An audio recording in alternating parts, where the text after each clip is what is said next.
Hello guys, ഞാൻ എൻ്റെ വീട്ടിൽ വന്നപ്പോൾ അമ്മയുടെ അടുത്ത് എനിക്കൊരു പൊതിച്ചോറ് ഉണ്ടാക്കി തരാൻ പറഞ്ഞു. അങ്ങനെ അമ്മ എനിക്ക് ചമ്മന്തിയും ചീരത്തോരനും മെഴുക്ക് പുരട്ടിയും അച്ചാറും മുട്ട പൊരിച്ചതും മീൻ വറുത്തൊക്കെ വെച്ചിട്ട് നല്ലൊരു പൊതിച്ചോറ് ഉണ്ടാക്കി തന്നു.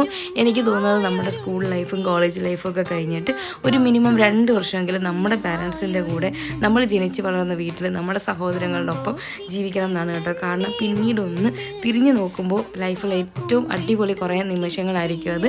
അപ്പോൾ അതൊരിക്കലും മിസ്സാക്കരുത്. കാരണം എനിക്കിപ്പോൾ അങ്ങനെ ഒരു എന്താ വെച്ച് കഴിഞ്ഞാൽ ആഫ്റ്റർ മാരേജ് നമുക്കിനി എത്ര നല്ല ലൈഫാണെന്ന് പറഞ്ഞാൽ നമുക്ക് ഒരുപാട് കാര്യങ്ങൾ മിസ്സിങ് ആയിട്ട് ഫീൽ ചെയ്യും.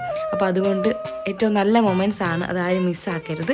അപ്പം നിങ്ങൾക്ക് എന്താണ് അതിൽ അഭിപ്രായം എന്നുള്ളതോടെ ഒന്ന് കമൻറ്റ് ചെയ്യാം കേട്ടോ. അപ്പോൾ നല്ല ടേസ്റ്റ് ഉണ്ടായിരുന്നു. കാരണം കുറേ നാൾ കൂടിയിട്ട് അമ്മ ഉണ്ടാക്കുന്ന ഭക്ഷണം കഴിച്ചപ്പോൾ ഉള്ള ഒരു എക്സ്ട്രാ ടേസ്റ്റും പിന്നെ പൊതിച്ചോറിൻ്റെ ഒരു ടേസ്റ്റും എല്ലാം കൂടെ ആയപ്പോഴത്തേക്കും ഡബിൾ ഹാപ്പിയാണ്. അപ്പോൾ അത്രയൊക്കെയുള്ള അടുത്തേക്കാണ്. അതെ, ടാറ്റാ.